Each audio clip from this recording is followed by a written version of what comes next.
Welcome back to the second session of this morning. While this session will also focus on energy issues, it will actually now dive deeper into activities which are being carried out at the subnational level. As mentioned before, local and regional governments are responsible for shaping the places that we live in. Energy systems are, of course, one of these elements that shape the places we live in. So in this session, the projects, which include Tandem, Cobren, and the Clean Energy for CE project, will explain some of the findings and provide some practical examples regarding activities at local and regional governments have designed and implemented to work towards climate neutrality. In addition to this, a policymaker from Flanders will also share their experience on how this can be done, and particularly how it can be done in an inclusive and in participatory way. And now I'm very happy to present to you our distinguished speakers for the second session. To start with, we have Frank Holstein from Deloitte, and who works on the Cobren project. Frank is a manager within Deloitte's consulting services, working on EU policy. He's especially involved in projects contributing towards EU policy development, including policy evaluations and studies for ESPON, the European Commission, the European Investment Bank, and Eurostat. Frank has 10 years of experience in policy research, with a particular focus on EU cohesion policy, territorial development, and European territorial cooperation and multi-governance. Great to have you with us, Frank. Next to Frank, we have Anneloes van Noort from the Government of Flanders. So within the Department of Environment and Spatial Development of Flanders, Anneloes works as a researcher on the nexus of the climate and energy transition and spatial development. She's responsible for the research theme of environment and climate, which is part of the long-term vision 2020-2030 at the department. And on the European level, Anneloes represents Flanders as a monitoring committee member for the ESPON programme, and she also acts as a Flemish project coordinator for driving urban transition partnerships as Flemish expert for EU City Mission. Very nice to have you with us, Anneloes. Here to my right, we have Teresa McLowan Vanova from SEMO, which is working on the Clean Energy for CE project. Teresa is a project manager with extensive experience in energy policy, innovation, consulting, international and international cooperation. Teresa currently works with the Association of Local Energy Managers, where she leads national and international projects in the energy transition, working on planning and capacity building also. She's been actively involved in major EU-funded initiatives, from Horizon to the LIFE programs, and she previously managed the EIB ELENA project at the Prague Renewable Energy Community. And she also led the technology transfer and energy research for the University Centre for Energy Efficiency Buildings. She also serves as a senior analyst at Unico Analytics, supporting clients with technology-driven innovations. Welcome, Teresa. And last but certainly not least, we have with us today Gabriele Galassi, who is from Ecoris and representing the Tandem project. Gabriele is a consultant at Ecoris and holds a master's degree in European governance from the University of Utrecht. Gabriele has been involved in several EU research and technical assistance projects relating to citizen energy, coal, and just transition, as well as cross-border cooperation, and more broadly, regional development topics. He has been involved in projects for the European Commission, for the European Parliament, as well as the Horizon and LIFE programs. Gabriele is currently part of the Citizen Energy Advisory Hub for DG ENA and part of the team for the LIFE European Energy Community Facility. He has previously been involved in the design and moderation of workshops on cross-border energy communities on behalf of DG Regio. Great to have you with us, Gabriele.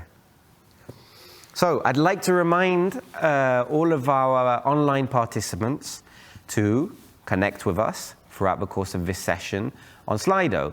So you can, we would like to ask you a number of questions towards the end of the session, just as we did in the previous session. So please follow the barcode, which you can see on the screen now, or you can actually go to Slido and type in the code ESPON. Right, So let's get started with our opening question. So the first opening question that we have goes to you, Gabriele. So we've heard quite a lot from Josh already on energy communities, their spatial characteristics, their drivers and their barriers. We also heard, of course, what they are. You've been working very extensively on energy communities for the last years, and you wrote your master's thesis, in fact, on the topic. Can you perhaps tell us what are the main policies and public investments that are facilitating energy communities across Europe right now? Certainly. Good morning, everyone. Thanks a lot for the opportunity for being here. And it is a pleasure to represent the ESPON Tandem project in this format. So to start with, the key EU-level policy and legislation that are present supporting energy communities are starting back in 2018 with the Clean Energy for All European package.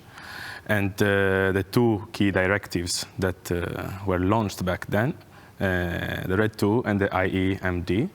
And basically, to give you a very short summary about it, the two directives required member states to set up enabling frameworks to support energy communities in their territories, in their countries. Such enabling frameworks would encompass support schemes such as feed-in tariffs, but also financing and legislative in ways for new stakeholders and actors to participate and form energy communities. Then there's what we call the second generation of legislation with the Fit for 55 package and also the Repower EU, strengthening up the request for member states and the requirement to make these enabling frameworks even more accessible for energy communities. Finally, there's several research instruments that would also allow energy communities to be further uptaken in the EU, such as Horizon Europe and the LIFE program. And when it comes down to the public investment aspect from the EU, we do see that within cohesion policy and especially ERDF, several member states have launched a number of funding calls to support the realization of energy communities in the European Union, in the member states. Some of them even go beyond this objective by ensuring that, for example, some energy communities do have inclusiveness as a key aspect within the funding calls, and other member states provide direct support to the establishment, feasibility studies, and legal analysis of the energy communities. Finally, still on the public investment, I would also like to mention that the European Energy Community Facility, which supports energy community in the initial development phase by supporting them in drafting the business plans, providing direct grants to initial energy communities in the EU. And also, it is important to mention the presence of local policies by local municipalities in which energy communities and similar initiatives are included in auction designs for renewable energy projects and installations. Very good. Thanks very much, Gabriele. You mentioned something interesting about social inclusiveness, and I'd like to put my finger a little bit on that. Are there any policy measures existing right now to really increase the degree of inclusiveness, the social inclusiveness of energy communities? And if so, what shape or form do they have? If you can share briefly some thoughts on this. Absolutely, that's a very good question. Thank you, Pujan. That gives me the opportunity also to share the very preliminary results that we have in our ESPON Tandem project. And with that being said, let me also clarify that social inclusiveness is a key objective for energy communities to support citizens and especially vulnerable households to participate and make an action in the overall just and energy transition of the European Union. So within the ESPON Tandem project, we have launched a survey analyzing, as Josh rightly mentioned before, how different energy communities have are characterized in the EU, and a majority of the respondents have affirmed that they do include social objectives within their visions, and also a part of this majority do have inclusiveness aspects in their visions. Furthermore, our case studies have demonstrated how the inclusion and of the inclusiveness aspects in the visions and missions of the energy communities at the very outset of their establishment is a positive characteristics that affects the real implementation of inclusiveness activities towards, for example, vulnerable groups within the energy communities. And finally, still coming from our case studies, and I will close after this, that the role of public authorities is a fundamental aspect in this regard, because their commitment towards supporting energy communities and the inclusion of vulnerable groups and the fight against energy poverty is a key aspect that our case studies surfaced as something that we need to really work on and to work towards achieving the just energy transition in the EU. Thanks very much, Gabriele. Very interesting that you conclude on the role of public authorities here. Anna Luz, I'd like to come to you now for first question on your behalf. How does the region of Flanders connect spatial developments with the energy transition? And building on the previous discussion as well, how do you successfully design and implement spatial energy policies at the regional level? Well, thank you. Thank you for that question. And also thank you for giving me the opportunity to give some insights from Flemish policy making during this event. Well, of course, in Flanders, we also have an energy and climate policy plan, which is in line with ambitious goals we have at the global level and also at the European level. But we are also in this energy and climate plan taking the specificities of the region of Flanders into account. We recently had elections in Belgium, so besides these ambitious goals we have for climate and energy, we recently added new goals focusing more on feasibility and affordability. That being said, that is for the climate and energy plans. Like you said in your introduction, I don't work at the energy agency, but I work at the spatial development department. So I want to stress here as well the importance of the link between spatial development and energy policy. And I want to raise the awareness that this is a very important link, and we should not forget that the energy transition is also inherently also a spatial transition. Because if we want to look at reducing the use of energy, we can look at urban morphology and also at spatial density of cities to reduce our energy needs. But we can also look at how a region or a member state looks like if we want to look for space to site renewables. And lastly, and very importantly, and becoming increasingly importantly as well, are the interconnections between member states and between regions to transport energy across the borders. If I want to, or if I can focus now a bit more on the spatial policy plan of Flanders, we put a number of goals forward. Well, of course, the most important for this session is that Flanders wants to ensure that our territory is climate proof, but we also have goals on ensuring enough space for food production, for biodiversity.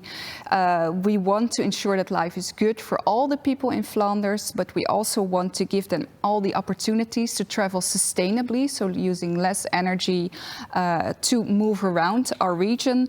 And of course, we still want to stay relevant at an international level. If we explicitly look at energy in our spatial policy, we still put forward the Trias Energetica, which wants to reduce the amount of energy we use. We want to maximize the production, of course, of renewables, and we want to use the energy we use as efficiently as possible. Besides this principle, we also support positive energy districts, or the development of these positive energy districts at a neighborhood level. We want to promote, like I said before, sustainable transport, and we want to take the energy aspects into account when we transform our neighborhoods and our build-up environment, with a focus on mixed use, again, to reduce our energy needs, but also to give opportunities to exchange heat and electricity between different users. And regarding renewable energy production, we introduced a three-stepped approach where we want to site our renewables. The first step is we want to site our renewables as closely to the end users as possible. So, for instance, we want to place our solar panels on the roofs of the users. The second step would be to place renewables close to bigger infrastructures. So, for instance, placing wind turbines next to highways or on industrial sites. And only as a last resort or a last opportunity, we want to place our renewables in the open space. In order to support our policy making on a Flemish level, we have developed a portfolio of different research projects. And I want to touch upon one of our most recent studies, which was performed to give input to the obligation of the revised European Renewable Energy Directives. This directive states that member states should map the potential in their territory and see if it matches the actual goals they have set in their climate and energy plans. So if we look at the map of Flanders, we see that the potential is there, but it's so the goals are achievable, but we need increased efforts to actually tap into this potential. So if you look at the map on the slide, you see there's a lot of red. This is a map on the potential for wind energy. So we have put on the map all the boundary conditions. So, for instance, not being close to houses or avoiding nature areas where we cannot site the wind turbines. And then you see that only 1% of the territory of Flanders is suitable for siting wind turbines, which is, of course, not that much. This is mainly due to to the great amount of land take we have in Flanders and the great amount of urban sprawl. But even for this 1%, we still need additional assessments to see if we can actually place the wind turbines on these sites. Yeah, that was it for me. Thanks very much, Annelies. Fascinating to see these maps, and very curious to hear only 1% is available. I mean, there's a lot going on in Flanders, many people, many activities which people want to engage in, but not so much space to do everything, but, well, we would like to. I'd like to put my finger a little bit more on this issue of inclusiveness and how we can ensure a inclusive and participatory transition. So in Flanders, how does the region of Flanders support local levels, the cities and the municipalities to achieve an inclusive and participatory transition to climate neutrality? Thank you for this follow-up question. Like I said, we have a broad portfolio of research projects being performed, and I first want to point out one which is on the monitoring of the support among Flemish citizens for the climate transition. One of our goals in our climate and energy plan is to increase the support for, of course, our climate policy. And if we look at our monitoring, we can see within the results that already a significant amount of people show sustainable behavior. But of course, this varies very much according to the type of behavior. So for instance, turning down the heating during winter to 19 degrees has more support than people having a vegan lifestyle, for instance. Moreover, a significant amount of people in Flanders show the intention to shift towards a more sustainable type of behavior. And most importantly, the people also regard sustainable behavior as useful. And this regarding it as useful is a very important internal driver to actually show the behavior as well. Then going towards your question on how we support the local level. So we have this portfolio of research results, which is not only to support our Flemish policy making, but also very much to support the local level. So for instance, we have a trajectory on climate neighborhoods, a whole research, several research projects on climate neighborhoods, and there we have developed several tools to support the local government on how they can actually transform their urban areas into more climate-proof neighborhoods. So we have, for instance, if we show it on the slides, some building blocks which you can use as a local government to actually develop an integrated approach towards a more sustainable neighborhoods. But besides that, we also have some research results giving a handbook to local governments on how they can actually match their ambitious energy and climate targets with a participatory approach, and how they can approach different stakeholders and include them in the whole process. As a last note, I would like to also add, we're not only working together with the local level, but like you said in your introduction, we also are very much involved at the European level in knowledge development and knowledge sharing, and I think that's very important to be a part of that as well. So I want to stress the fact that we're part of the city mission on climate neutral and smart cities. We're part of the Driving Urban Transition Partnership, and recently we have joined the Urban Partnership on building decarbonization. That's it for me. Thanks. Fascinating to hear the perspectives of a policymaker, Annelies. Very good to have you with us on this panel discussion. So, Teresa, we've heard from a policymaker on the regional level in Flanders, in Western Europe. I'd like to ask from your project, which is of course focused on Central Europe, on the regional and local and municipal levels, what have been the main barriers and drivers that you've been encountering when these regional and local decision makers have been trying to develop policies on the energy transition? How's that been going in your analysis and investigation? Mm-hmm. Thank you for the question. In our project, Clean Energy for CE, we were looking at how energy transition is being managed on regional and local level. And what we found that there are many strategies in place. However, there's quite a big step from just having the plans in place, then putting them in action to actually implement them. And so one of the first barriers that we've identified is limited staff capacity.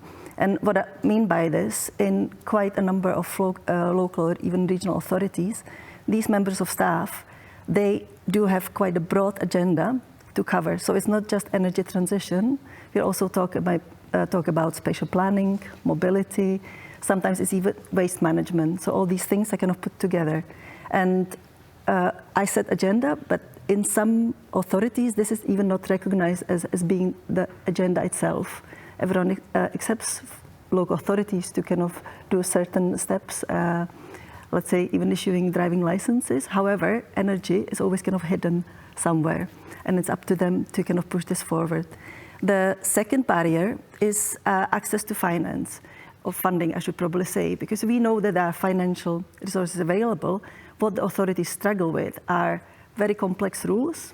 Every program, every subsidy has slightly different conditions. So for them just to even be sure that they are eligible, they follow all the rules, that can be an issue.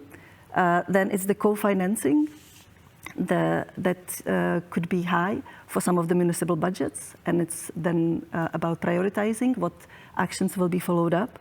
And also when it comes to financing, what we've discovered is that most authorities lack some internal resources to cover things needed pre or during the project preparation. So things like feasibility studies, even some legal counsels. So these are things that are not covered by the subsidies, but they need to be done. They're part of the application process or kind of then applying for the funding. And in the last group, I would put together the regulatory and institutional barriers. I think my speakers mentioned already, it's sometimes to do with the obsolete planning permissions. Sometimes there is a bit unclear at different levels where the responsibilities are from terms of governance, whether it is for the regional or for the local level, what's to be done. And last but not least, as we have new emerging technologies or innovation and, for example, battery storages or energy communities, this is something we don't have a clear framework yet. And that's why these authorities sometimes struggle how to proceed with these actions. Thanks, Teresa. You've very well spelled out the struggles and the barriers that they're facing.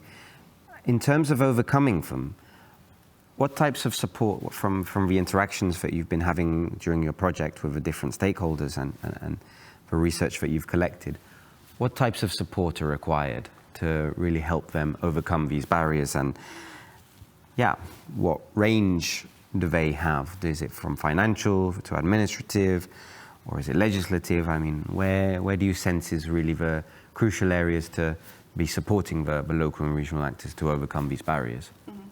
Well, here comes the kind of interesting point of observation. I think for many of us working in the field, it won't be a surprise because it's almost similar to the barriers. So the drivers, again, is the finance. So financial incentives are really important. Without them, these things would not have been done. When it comes to financing, I would stress out, I think it would be really important to actually have funded, dedicated positions for energy transition on the local level. So to have the post funded. We've seen it in some countries, for example, Germany. So I think it's especially for the mid-sized and larger municipalities. But this is really important. So you have a dedicated person in the office doing the job. Second thing would probably be, again, we come to the local political leadership. I know it's been mentioned before, but that's really something that we've witnessed that drives the transition as it is and contributes to things getting done and not just being left in the background for the topic to become part of the agenda. Another thing is, and Anneluz mentioned as well, I think it's the citizen engagement. It's like in any kind of areas of work, you kind of need to have this, it's good to have the public engagement prior to the projects being implemented, because that way you kind of buy the public buy-in, and it makes it easier for you to do these things. And I would also maybe, when it comes to financing, I think especially small and mid-sized municipalities, they would really benefit from having simplified access to finance. Also support for maybe small-scale projects would be beneficial to them, and that would kind of fill in the gaps. We've seen in some regions that what turn out to be beneficial, successful, are those so kind of mobile expert groups, or we've seen shared energy managers. So because not every local authority can afford to have a full-time position. So maybe pooling the resources together could be helpful for actors in the area.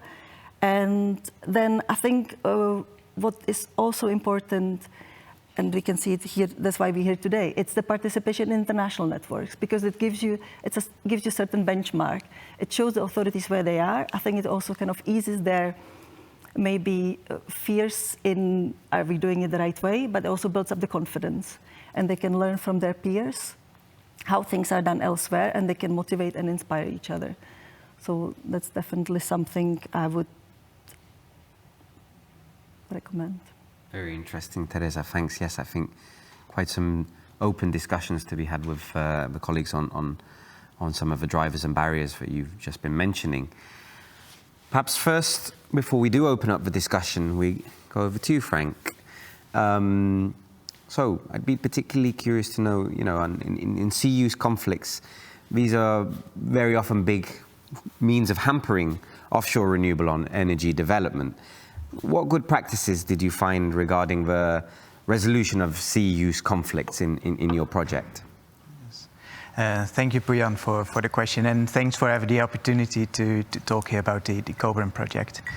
So maybe just to give a bit of perspective before I talk about how to overcome certain barriers about offshore renewable energy.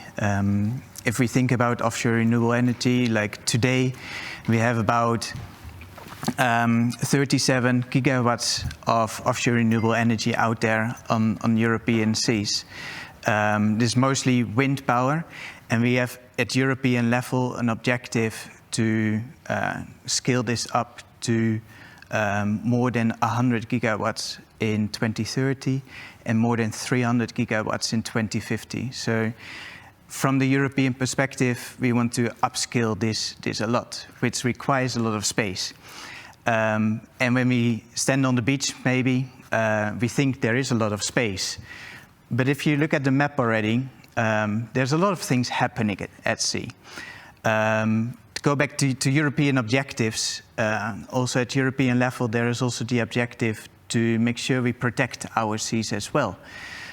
So there is the objective for nature conservation as well.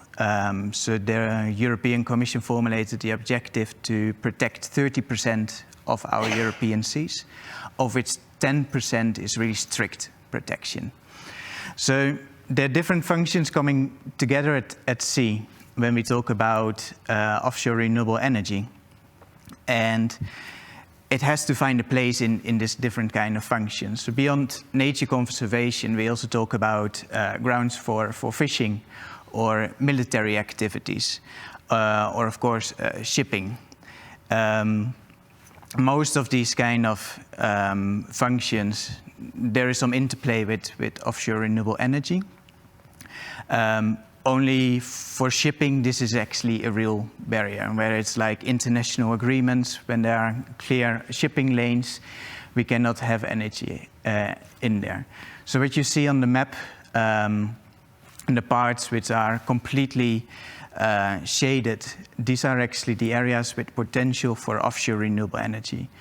And along the coast, and I made a zoom in of the North Sea region. Along the coast in Norway, you see the stripes already. These are areas with shipping lanes. So here we cannot have any kind of offshore renewable energy. All the other kind of areas which are with the diagonal lines, here we have kind of areas which is either a barrier or an opportunity for synergy together with offshore renewable energy. And I grouped them in three main groups: aquaculture, in this case, nature conservation, and military activities. And for each of these parts, there is either an opportunity, so there is potential for synergy to do upscale offshore renewable energy to meet those European targets, or in some cases, there is really nothing possible. And that really depends on the legislation that is out there.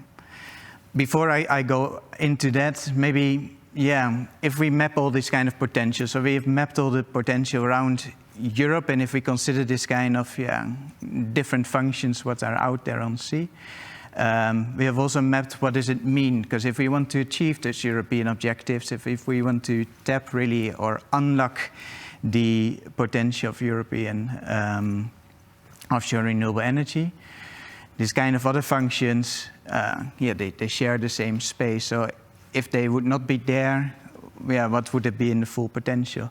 And on the figure that we have, it gives a bit of numbers around that. So that is on the next slide. It shows what kind of the potential and in gigawatts, kind of what it would lose if we consider everything as a barrier. So if we consider all this kind of nature protected areas, all the different fishing grounds, all the aquacultures, or all the military zones, if we consider them as barriers, can we actually achieve those kind of objectives for offshore renewable energy? And here you see, in most of the European sea basins, we have a substantial loss of actually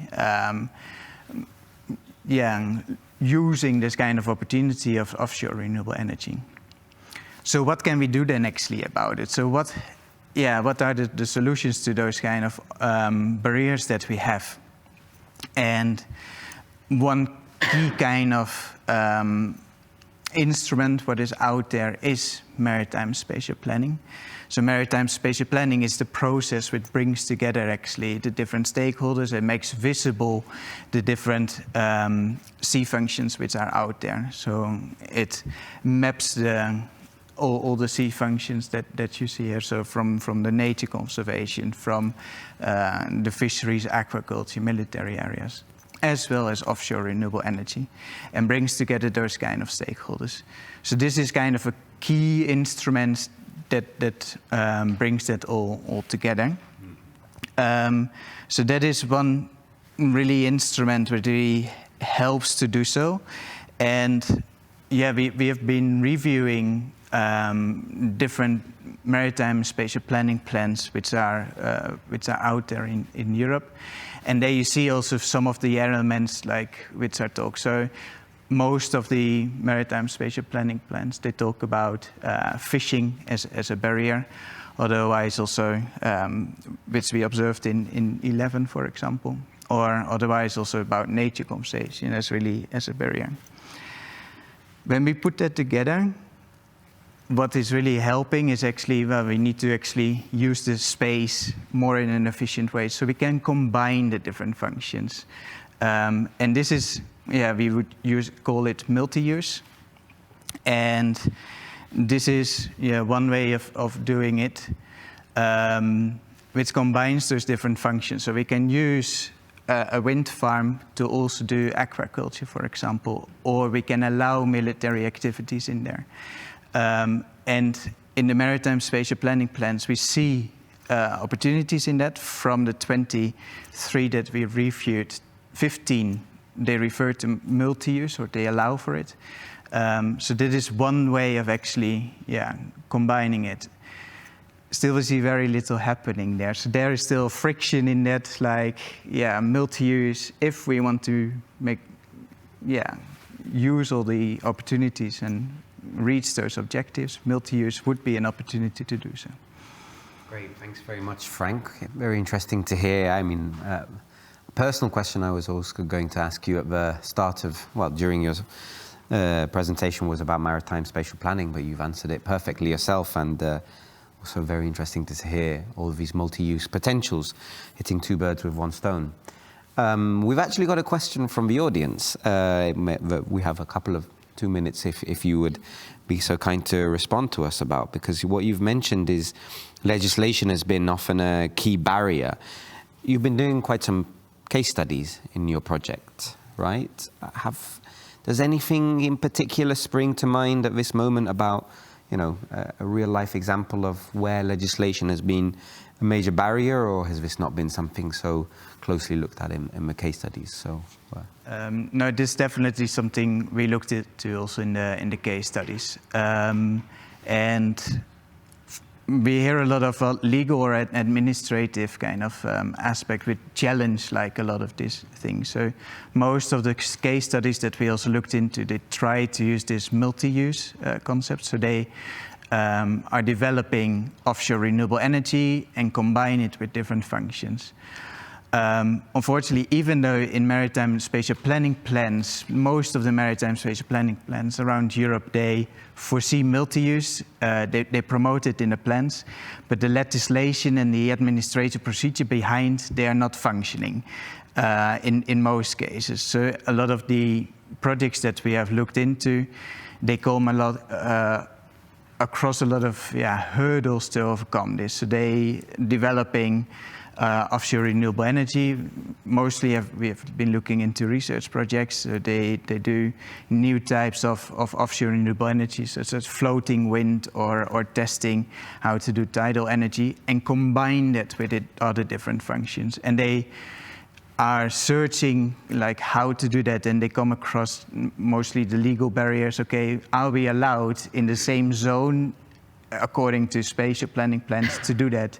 And there often they don't have, and they need to do a lot of the impact assessments to show, okay, the impacts are maybe not as big, or particularly if we look at the long term, we might have benefits if we combine the parts, like if the offshore renewable energy is there, we might have, but often in legislation this is not embedded to allow perfectly for multi-use.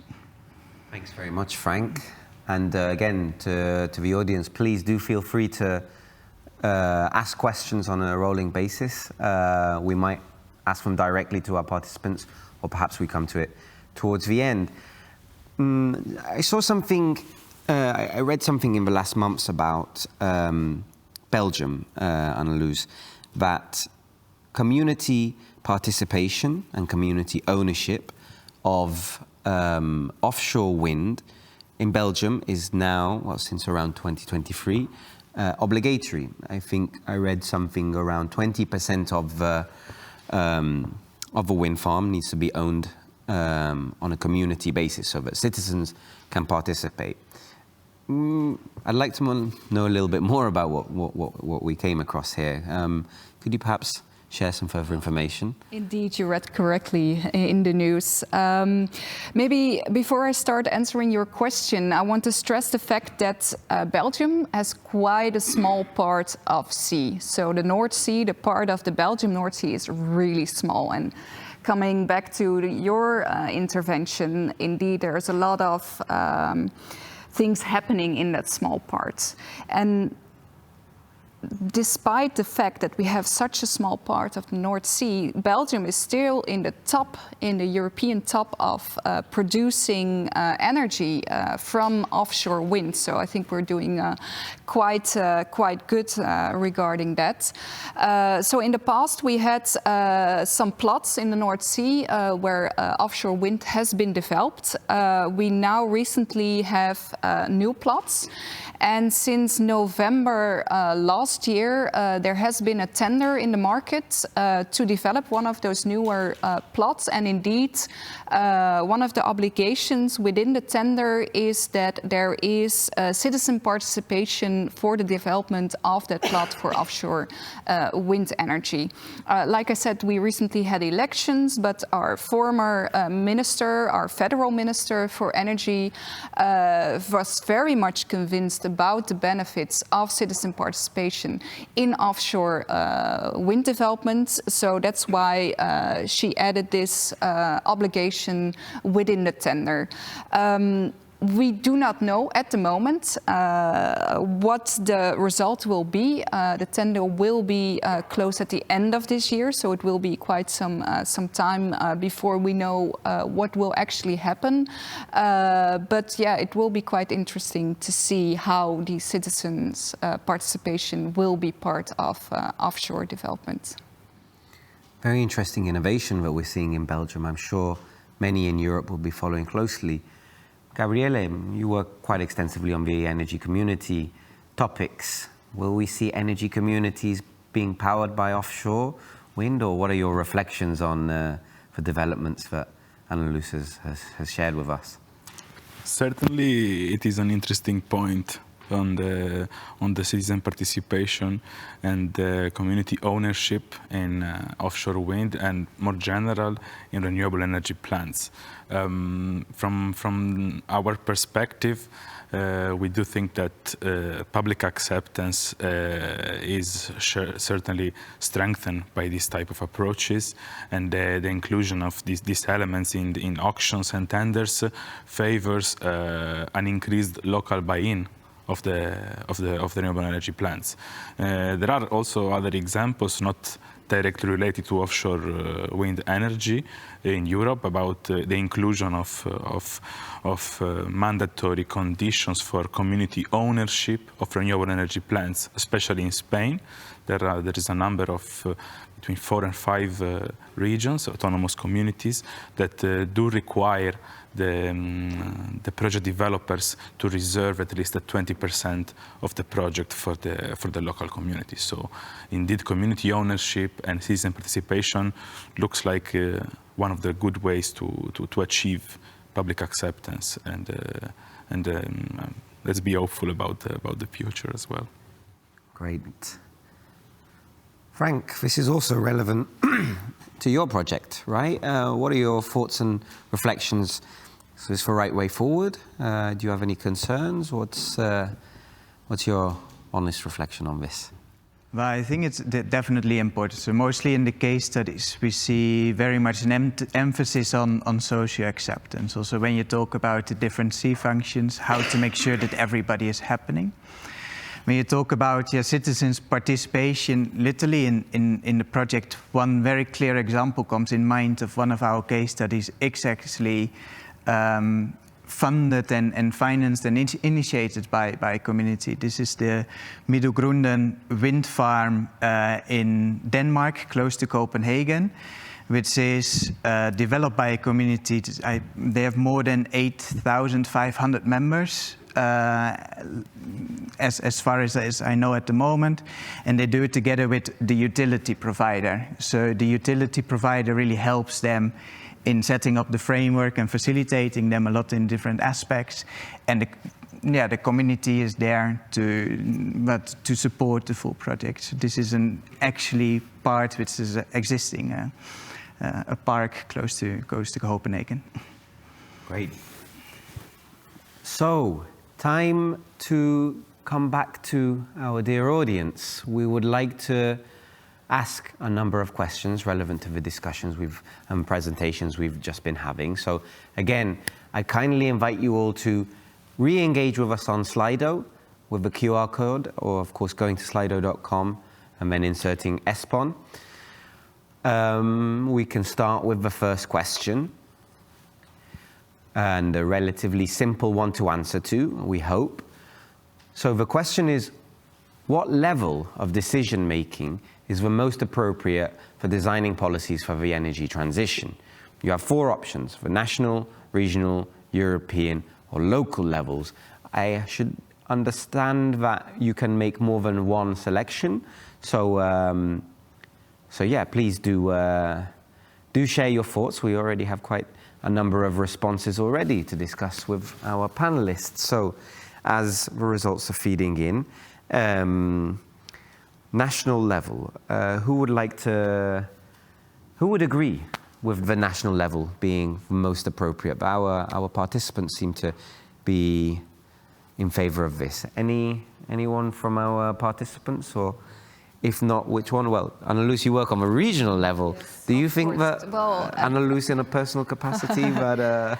I do have an opinion on this, and I'm happy that the participants could choose several options, because for me, all of the levels are important, and they really need to cooperate and coordinate amongst each other. So indeed, the European, national, regional and local levels should each have their role to play in policy making and policy implementation, because of course this local level it's much more aware and knows much better the specificities of their territory. So indeed, they have a special role to play in implementing and also then in shaping policy. But of course, at the European level, you can really set your ambitious goals and make sure that you have a level playing field in the whole of Europe. So for this case, also the subsidiarity principle it's very important that each level can have their role to play in this policy making. So that would be my answer. Very good, Anna-Loes. Any further thoughts from our speakers on this? Any surprises? Or would we agree generally that, you know, it's a multi-level governance system that we need, and I think that reflects on the polls. Okay, so let's go to the second question. The second question being, it's a word cloud, so we want you to insert your own answers. What efforts can be taken to better integrate spatial and energy transition related planning? So we already have quite a number of answers here. Who would like to share some reflections on this? I would naturally go to you again, Anna-Loes, but you've just kindly shared your, well, perhaps we can. I mean, it is something that you do work on the nexus of climate and energy and spatial planning. So perhaps you can share some first words on this. Like I said in my intervention, I think awareness about the fact that the energy and the climate transition is inherently also a spatial transition. I think the energy transition is mostly approached as a technical problem with technical solutions. But of course, these technical solutions need to be implemented in space. So we need to have a much closer connection between this spatial development and these energy policies. So for me, that's quite crucial to have a closer look at that and to connect the two policymakers and the two sectors together. Yes, indeed. Of course, they're not implemented in a vacuum, and especially when space is scarce, conflicts do arise. Frank, perhaps to frame this question to you in a way, how could energy transition and maritime spatial planning be better integrated? Is it happening quite well already? Do some of the ideas reflected to, let's say, land-based spatial planning perhaps also apply to the maritime spatial planning? From the answers that we got from the audience, two things which really come in my mind, which is the systemic approach, which really takes it all together. Like if we want to do those kind of offshore renewable energy, we have to see it always in relation with all the other functions which are out there and bring in all this connection. And not only thinking about what is on sea, but how to bring it on land as well. So not only the energy back, but also the infrastructure to get into sea needs to come there. The other part is the sectoral coordination, of course. That's bringing back together the functions. I think this is one element which definitely for sea, when we talk about maritime part, is very important as well. Very good, Frank. Thank you. Perhaps we can go to our third and final question now. Now, this question asks, what are the stakeholders that are the main opponents of renewables on your territories? Gabriele, perhaps I will go first to you to answer on this. You've done quite some work on the topic of public acceptance. Are you surprised to see these results? And would you add any other stakeholders to this list? I mean, what are your reflections here? Thanks a lot. I think that the local citizens category could be divided into several subcategories, definitely. And probably, in general, I would agree that the local citizens could be a key opponent towards renewable energy installations in their territories. And that's why we need public acceptance, and we need awareness, and we also need citizen participation and local ownership.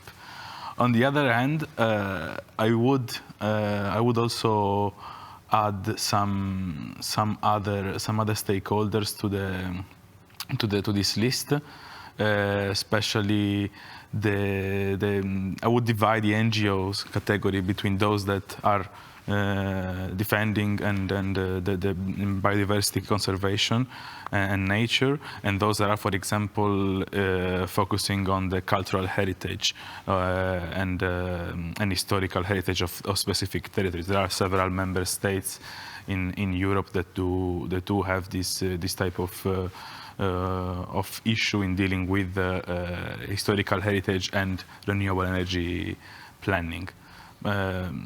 But overall, I think that the answers from our audience do reflect a bit what we have studied previously on public acceptance in general lines, of course. Good, thank you, Gabriele. Teresa, your project has also identified social and public acceptance as a barrier in Central Europe to the energy transition. Any thoughts from your side on the stakeholders? Are these perhaps the representative ones that you've seen in your study? Are they the key one? Have you looked into this? Perhaps you can share some thoughts on this. Well, we haven't looked specifically. We didn't break down the categories of the stakeholders in the manner that is presented here. So, for example, landowners, they were not something we kind of looked at in detail. I can understand, I think, why local citizens are kind of mentioned there, because I think in this case we're mostly talking about these kind of large-scale, either PV wind projects, where maybe the local citizens do not know, it's hard for them to accept them unless they get any benefits from it. And what we've seen also in the study that we did, that some of the projects, even one of the case studies that are moving forward, are maybe even those where you have energy community, where the investor then maybe joins with the local authority, also with the landowner, and they discuss under what conditions they're going to have this source, and also and for all those people living in the area to benefit from it. So I'm always kind of, when I see a question like this, I ask, so why do they oppose? Why do they feel that it is not good for them? And I think maybe most people feel that citizens kind of maybe get left behind when these kind of big companies, big investors come in and just install their PV or wind turbines. However, I wanted to add that I think what we need, and that's been mentioned here as well, we need to communicate why we're doing it and what benefit it's going to bring to the region. And we look at it from the regional or local point of view, and I think the benefits are there. Just need to open the discussion. Very interesting point indeed, what methods and means we have to reach local citizens and local communities about the merits are is indeed a big challenge. Now, going to the points of the audience, we have, one statement, which I find very interesting to share, and then one question. Behind legislation barriers is often an incoherent conflict between renewable energy systems and other interests. These cannot be solved by new legislation, but by spatial planning. Hands up if you agree with this in the panel. Would you agree that spatial planning is the solution, not new legislation? Or would you think it's a combination of both? Or neither? I largely tend to agree with it, because for me, the spatial planning is also bringing together a lot of the different stakeholders. So maybe it does not require new legislation, but an update of the legislation or a fine-tuning of it. But the spatial planning can bring together different kind of stakeholders in a constructive manner, and supported maybe by evidence about what is actually going out there. So having a good discussion before changing legislation. Yes. Very good. Thank you very much, Frank. And one last point from the audience, that they are curious to know whether there has been much of a development of energy communities in Central Europe. Very briefly, Gabriele, based on the ESPON project as well as your other experiences, how is the development going now in Central Europe on energy communities?